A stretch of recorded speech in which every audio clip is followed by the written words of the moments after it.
Olá, está começando o Café Filosófico, um programa que leva a você um momento de reflexão. Hoje eu converso com o professor Robério Paulino, do Departamento de Políticas Públicas da UFRN. Bem-vindo, Robério, e obrigado pela tua presença. Obrigado, Oscar, professor Oscar, e especialmente a vocês aí. Vamos lá. Pois é, eu queria conversar um pouquinho com você, porque eu estava assistindo a abertura dos Jogos e um dos toques da cerimônia inaugural foi justamente a composição dos aros olímpicos, a partir como se fosse um verde, né? Todos eram verdes, como se fosse uma vegetação, a entrega de sementes a cada atleta.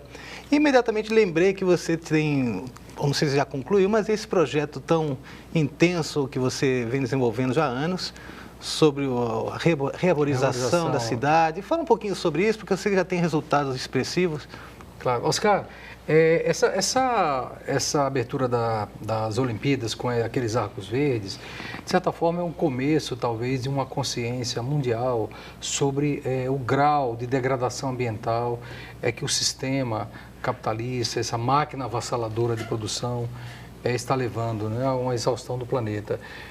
Você, desde o começo da Revolução Industrial, você sabe, com a mudança da energia que movia as máquinas, a produção da energia muscular para a energia do carvão, a energia, os combustíveis fósseis, que era o carvão inicialmente, depois o petróleo, isso tem levado, vamos a e com o crescimento avassalador da produção, da população, das demandas, do consumo, da produção, evidentemente, para atender essa demanda, tem levado a que mais máquinas, mais automóveis, mais caminhões, navios, isso tudo consumindo combustíveis fósseis, né?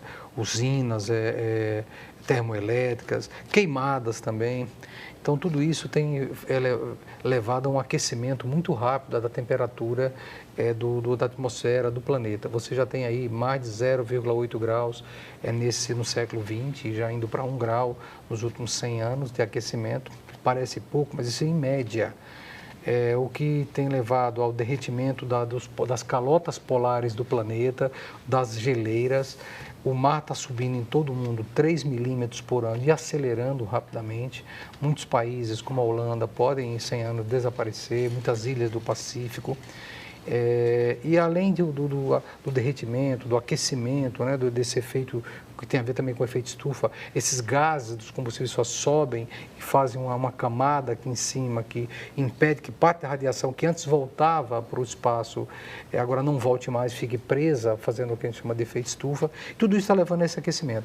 E isso tem a ver com a quantidade de máquinas exagerada, uma frota de automóveis que já chegou a 1 bilhão de automóveis e pode ir até 2030 a 2 bilhões, dobrar em 20 anos, o que nós levamos 100 anos para acumular. Então, isso é um problema assim, assustador, né? Assustador, e isso exige medidas drásticas de nossa parte. Mas antes de pensar em medidas, em algum tipo de ação, e daqui a pouco a gente vai tocar sobre o teu projeto, eu lembro que, acho que uns 10 ou 12 anos atrás, talvez um pouco mais, o Al Gore apresentou um documentário que chamava Uma Verdade Inconveniente. Exatamente. E ali, muito bem produzido, todo aquele documentário, já se alertava para esses detalhes, o aquecimento global, né? E dali saíam 2 cenários, um que era otimista, então o mundo teria em torno a 100 anos, a humanidade teria 100 aanos, para se ver numa situação já sem volta, e os pessimistas que falavam em 20 anos. Acho que 20 anos já é muito pessimismo, porque a coisa já andamos, já tivemos uns 10 anos, né? Você acha que essa mensagem que lá não teve muito, digamos, Al Gore não ganha, né? Ele perde ali para o Bush, mas o documentário tem uma repercussão incrível, né? E algumas pessoas diziam que esses dados não eram corretos, que depende do ângulo, da perspectiva. O fato é que a temperatura continua subindo, o nível do mar vem subindo, os polos estão derretendo. O que você acha que seria como uma certa renúncia do homem em respeito ao que ele vem fazendo culturalmente desde o século XIX, como você indicou? A questão não é do homem, né? Eu acho que é compreensível que os seres humanos queiram uma vida melhor, um nível maior de consumo. O problema é o próprio sistema. Nós vemos num sistema capitalista de uma produção avassaladora, onde a preocupação quase que exclusiva é com o lucro, não é com as pessoas ou com o planeta ou com a vida. E nós temos que começar a mudar essa visão. A pergunta é, será que nós precisamos mesmo de tanta coisa?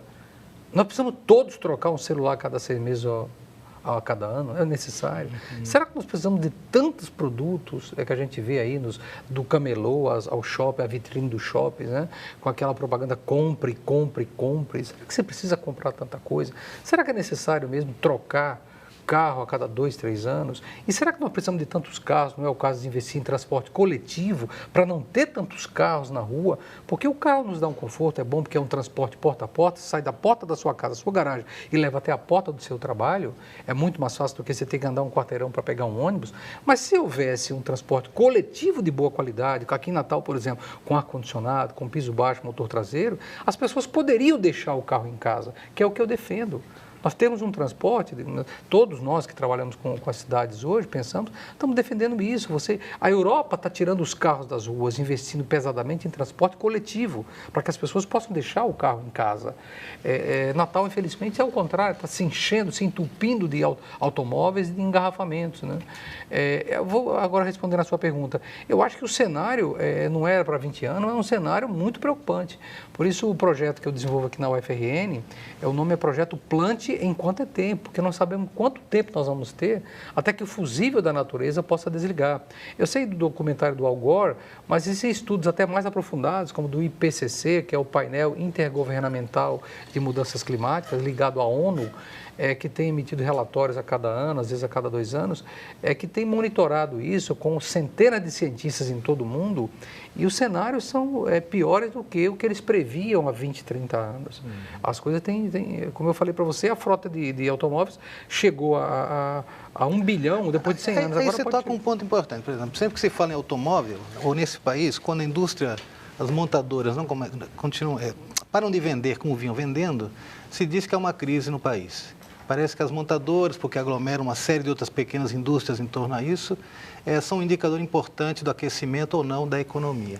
Mas diante do teu discurso, dizer assim, olha, a gente tem que parar de consumir de tal maneira, não temos que trocar carro, não temos que ficar trocando celular, e que eu concordo com isso, você estaria acenando por uma política econômica anticonsumo, que eu até vejo que alguns países podem estar optando por isso. A pergunta é se no Brasil ainda esse tipo de postura pode ser bem acolhida hoje, por exemplo. Eu acho que sim, porque existem alternativas. Eu não estou aqui defendendo a supressão dos empregos, pelo contrário, eu sempre participei de movimentos sociais, participei na minha vida lá atrás do movimento sindical e defendo que as pessoas têm que lutar pelo seu emprego. Então, eu entendo a lógica de não querer que a produção caia. Mas isso é pensar o imediato, a defesa do emprego no nível imediato. Nós estamos discutindo aqui um projeto. Você tem formas de criar empregos em outras frentes que compensem a queda de emprego nessa área. O que não se pode é continuar baseando o transporte no mundo inteiro no automóvel, no transporte individual. Isso está correto, porque o planeta não aguenta.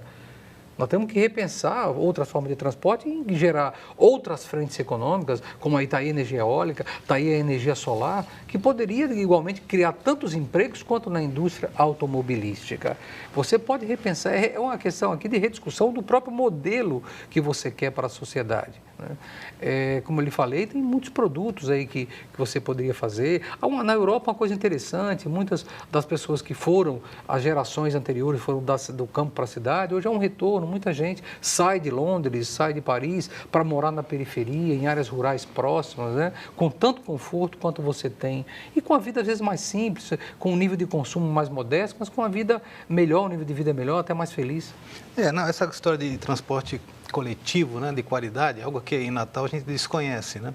Eu lembro que na Copa, 2 anos atrás, estava prevista a instalação de um VLT, né? Exatamente. Isso não aconteceu nem de longe. Também se colocaram algumas questões como certos viadutos ou túneis que facilitariam o trânsito e, portanto, economizando também combustível e menos poluentes, etc. Isso não acontece. Então, eu fico pensando se a postura de dizer, olha, a gente tem que trocar esses combustíveis fósseis, podemos apostar na energia eólica, que também é uma coisa muito estranha, né? Você anda por aí, você vê quilômetros e quilômetros daquelas grandes coisas, e que no fim nem acaba dando tanto emprego à população local, pouquíssimos né? Empregos, Porque eles estão ali para trabalhar, para levantar, e depois já não são mais eles, são outros técnicos. Exatamente. A cidade se vê invadida, um exemplo disso é São Miguel do Gostoso, por exemplo. Miguel do Gostoso. E, por exemplo, então, realmente em outras cidades há um certo impedimento ao automóvel, né? Tentativas de valorizar o transporte público, de qualidade, de variados tipos, né? E também uma ideia que eu acho que você concorda, que seria a implantação de ciclovias, né? Perfeito. Que a gente já conversou sobre isso certa vez, né?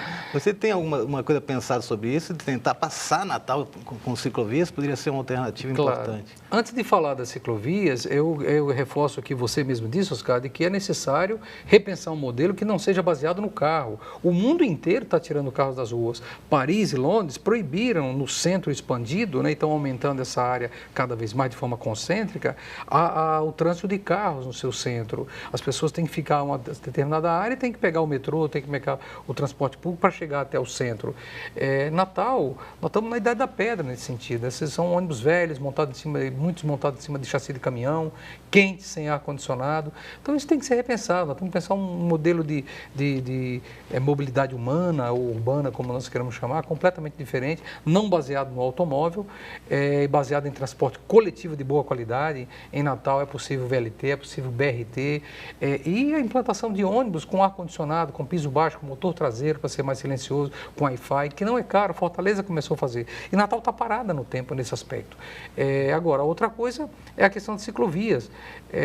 Natal é uma cidade, tirando a concha do Potengi, do rio Potengi, Natal é uma cidade muito plana, então muito propícia para ciclovias. E o que os prefeitos têm feito muitas vezes é pintar o chão com a ciclofaixa, que é diferente de ciclovia, que é exclusiva para as bicicletas.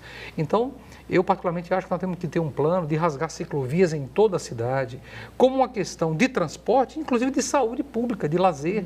Isso é possível. Ou nos finais de semana fechar mais avenidas, mais ruas, como Recife está fazendo. Em Recife, Porto Alegre, já existem pontos aí, às vezes até de empresa privada, onde você pega uma bicicleta aqui com um cartão e deixa a bicicleta no outro ponto. Então, Natal está totalmente atrasada nesse aspecto. Isso da ciclofaixa também, isso é feito também em outras cidades, né, por aí, mas também exige uma certa educação do motorista, né? Porque claro. É uma convivência, aquela faixa está destinada ônibus preferencialmente, exatamente. Você entende o motorista do ônibus como ciclista. É um risco porque é desigual, né? O ciclista é completamente desprotegido e o motorista de ônibus ali com pressa para chegar. Então não é culpa do motorista, não é culpa do ciclista, mas o que a prefeitura aqui em Natal tem feito é quase que, não diria... eu acho pouco sério, porque é pintar no chão aquilo que deveria fazer a ciclovia, faz uma ciclofaixa. É muito perigoso para o ciclista, tanto que os ciclistas quase não têm usado. Então tem que fazer ciclovias mesmo, num plano de cicloviário. Não dá para fazer tudo de uma vez só, mas vamos começar a fazer isso. E a outra coisa, é assim, muita gente fala, mas Natal é muito quente para ciclovias. Eu cheguei a preparar e apresentar um projeto de extensão aqui na UFRN, de fazer todos verdes sobre essas ciclovias. Ou seja, você com madeira barata, você faz um L estaiado e deixa as floreiras crescendo. Você não vai cobrir tudo isso em 1 ano, 2, mas em 10 anos você poderia ter ciclovias completamente cobertas, com todos verdes, para evitar a radiação ultravioleta, o sol, esfriar a temperatura. E você pode também, a cada 100 metros, colocar um resfriador. Porto Alegre tem, você coloca um pequeno resfriador, barato, é um ventilador que joga vapor, tem para resfriar. Tudo é possível, desde que se queira. E outro argumento a favor das ciclovias é que as pessoas, em geral, vão trabalhar cedo, num horário que a cidade ainda está fresca, e voltam do trabalho, às vezes à tarde, no final da tarde. Então, são 2 horários que não são muito quentes para o ciclista. Muita gente, se houvesse ciclovias seguras, poderia trabalhar pela manhã, que é a temperatura está bem fresca, e já no final da tarde, que também é fresquinho. Né? E até o custo, né? Porque você montar uma ciclovia tem um custo muito menor do que ficar asfaltando lá. Exatamente. Além do custo, você tem uma questão também de estimular, digamos, um programa de saúde pública, né? Porque você está estimulando a população a se cuidar, a ter mais atividade física. Mas voltando para um ponto que eu acho que é importante, que eu gostaria de tocar, que é essa ideia de que nós precisamos encontrar fontes alternativas de energia. Eu compreendo, sei que os combustíveis fósseis poluem, etc. e tal. Mas talvez a questão anterior seria, será que podemos parar de gastar tanta energia, de demandar tanta energia? Eu acho que sim, eu acho que sim. Por exemplo, deixa eu dizer uma coisa, hoje a maior parte das refeições que nós fazemos, em boa medida, é feita em casa. Se você estimula cada vez mais os restaurantes serem coletivos, né, nos bairros, você está reduzindo o consumo de energia. Há também uma troca, isso está sendo um processo natural, ainda que está caro, né, mas se você aumentar essa escala de produção dessas lâmpadas econômicas, você pode ter uma redução do consumo de energia com o tempo. E há outras formas. Você falou da questão da produção. Eu concordo que as usinas eólicas no Rio Grande do Norte, lamentavelmente, têm deixado muito pouco. Eu fiz um trabalho orientando meu, um trabalho de mestrado, que mostra que essas usinas, desde o ponto de vista social especialmente, têm deixado muito pouco para as cidades que elas têm se instalado. O pessoal trabalha na época da instalação, centenas de pessoas trabalhando, dá emprego. Depois que a usina está concluída, menos de uma dezena de pessoas operam uma usina dessa. Boa parte desses profissionais são de fora, então deixa muito pouco aqui. Os royalties, o imposto, ele é dividido pelo tamanho da população da cidade. Então, Natal, por exemplo, ganha mais do que São Miguel do Gostoso, com a usina que está instalada em São Miguel do Gostoso. Então, é uma coisa que não tem sido aquela coqueluche, aquela febre de desenvolvimento que se prometeu ao Estado, não está ocorrendo, porque não há uma política de dividir esses ganhos, infelizmente. Não, e tudo bem, tem esses ganhos, digamos assim, pecuniários. Ambientais, né? Ambientais. Mas do ponto de vista ambiental e do ponto de vista de algo muito intangível quanto à paisagem de um cidadão, é algo que se perde drasticamente, se perdeu no norte do estado, não é nem sei se é norte ainda, né? É todo o litoral até nordeste, todos, passando um pouquinho isso. ali. E também no Piauí tem muito disso. Na Serra Central do Estado. E o que é a paisagem, que também é um dos pontos fortes do Estado, da atração de turismo e tudo mais, está se perdendo em função de uma produção de energia que eu nem sei se já está sendo transmitida de fato. Uma parte, mas como você vê, não é o que vai para o local, né? Então, esse tipo de ação é que faz com que a gente pense se de fato não temos que aprender a conviver ou a ter uma existência com menor demanda energética, né? Com certeza. Talvez essa modernidade toda comece a passar por aí agora, né?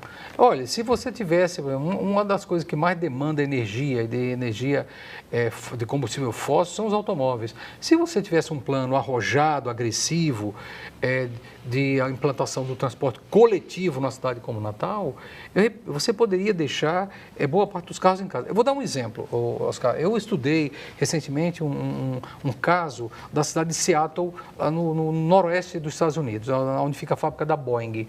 A prefeitura chamou todos os pais dos estudantes dos colégios e fez uma proposta que eles deixassem o carro em casa e que cada grupo de 15 pais, 20 pais, comprasse uma van.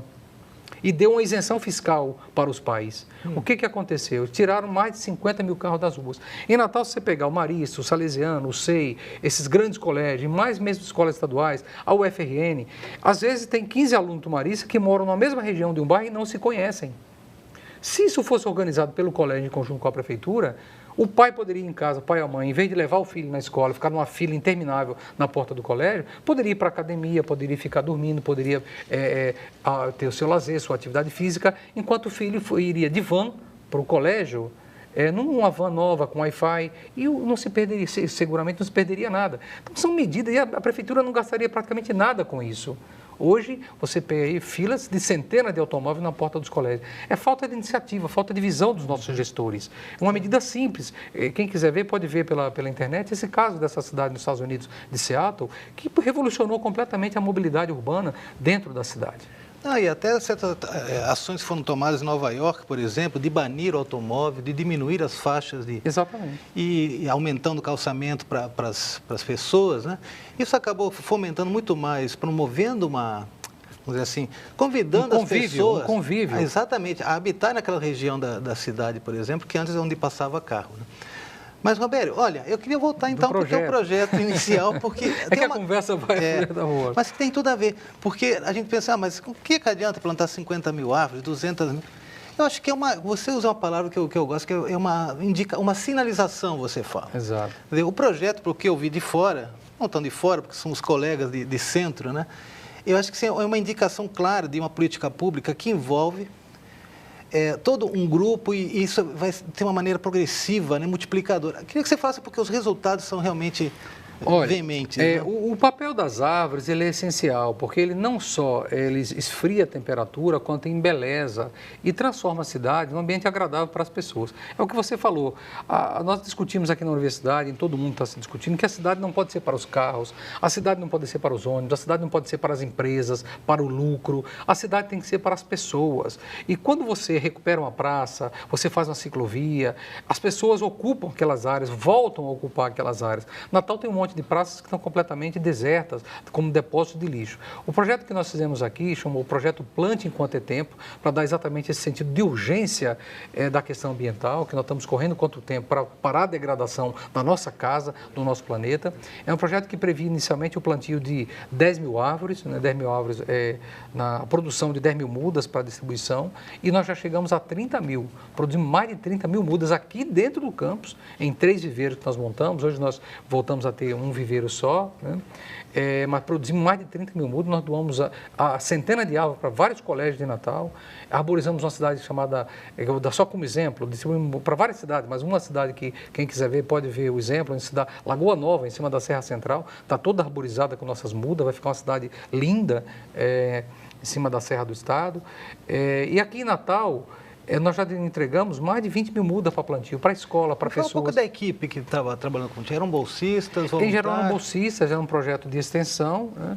Eu cheguei a ter aí algumas, somando todos os anos, algumas dezenas de bolsistas que nos ajudavam na produção dessas mudas, na distribuição. Também, com a ajuda aí do centro, do Xixila, nós tivemos a sessão de alguns jardineiros que nos ajudavam na produção. E a gente marcava grandes e alegres mutirões, e num sábado, num domingo, os alunos vinham, não só os bolsistas, como dezenas de alunos vinham, e nós produzimos aí centenas de mudas, né, de pau-brasil, de ipê roxo, ipê amarelo, ipê branco, oiti, craibeiras. Nós produzimos, não é pouco, não foi 30, não foi 300, nem foi 3 mil. Nós já produzimos até agora 30 mil mudas, e o meu sonho era plantar em Natal, o objetivo nesse projeto era plantar em Natal até 100 mil árvores, que é o que os ambientalistas têm nos falado que caberia em Natal. E se a gente tiver a chance, seja por qual via for, nós vamos plantar ainda essas 100 mil árvores na cidade, para deixar Natal uma das cidades mais arborizadas do país, como ela não é hoje. Você vai aqui do lado, em João Pessoa, você fica impressionado com o grau de arborização da cidade, né? João Pessoa tem ganhado seguidamente prêmios de cidade mais arborizada do Brasil. E num clima igualmente quente. Se João Pessoa pode, por que nós não podemos? Nós podemos. O nosso solo é um pouco mais difícil, é um pouco arenoso, está em cima de dunas, mas com cuidado, essas árvores podem crescer e nós podemos esfriar a temperatura na cidade para criar bem-estar, criar frescor e bem-estar e embelezar a cidade também. O projeto continua em curso? Tem data para acabar? Como é que Não, é um projeto que vai continuar nos próximos anos. Esse ano eu não registrei, né, mas os viveiros seguem. Muitas pessoas têm nos ajudado, né, trazem sementes, procuram muda. Nós temos um viveiro aí, quem quiser conseguir ainda muda de pau-brasil, de oiti, nós temos, né, para plantar, arborizar uma escola, arborizar a sua casa, basta nos procurar. Aí que tem que procurar como? No Xixila, no Centro de Ciências Humanas, Letras e Artes? Procura. Eu estou ligado ao Departamento de Políticas Públicas, né, e momentaneamente estou afastado por uma outra tarefa, mas com o retorno aí, basta procurar os nossos alunos, professores aí do Departamento de Políticas Públicas, que o projeto está alojado dentro do Departamento de Políticas Públicas e que a gente, digamos, vai ter todo o interesse na colaboração com prefeituras, colégios, pessoas, é plenamente possível. A questão é perceber o grau, né, e o risco de colapso ambiental no planeta e fazer a nossa parte. Isso aqui. Agora eu entendi, mas assim, eu tinha um pouco essa ideia, mas a ideia de plantar uma árvore e fazer esse movimento é porque ela levanta uma discussão em torno por que isso, afinal? Porque tem a ver com a temperatura, tem a ver com a utilização até de ciclovias, porque elas poderiam ter uma sombreada melhor. Sombrear ciclovias. E, enfim, tudo isso põe realmente em questão que, às vezes, uma ação como essa pode sinalizar muito, né? Desde que a gente pare para refletir sobre ela. E foi isso a ideia do convite aqui hoje. Exatamente, né? Eu agradeço. A ideia é exatamente essa, nós não vamos com 30 mil mudas, ou 100 mil mudas em Natal, mudar o mundo todo, mas é uma sinalização, porque a segunda fase do projeto era exatamente partir para o semiárido, que é outro sonho meu, contemple-se enquanto... que é possível, né, Roberto? Minha janela de vida estiver aberta, se puder, nós vamos plantar alguns milhões de árvores no nosso semiárido, esse é meu sonho. Essa ideia da possibilidade é muito atraente, realmente. Bom, Robério Paulino, professor do Departamento de Políticas Públicas, obrigado pela tua presença, Robério. E você que está em casa já sabe que semana que vem tem mais. Até lá.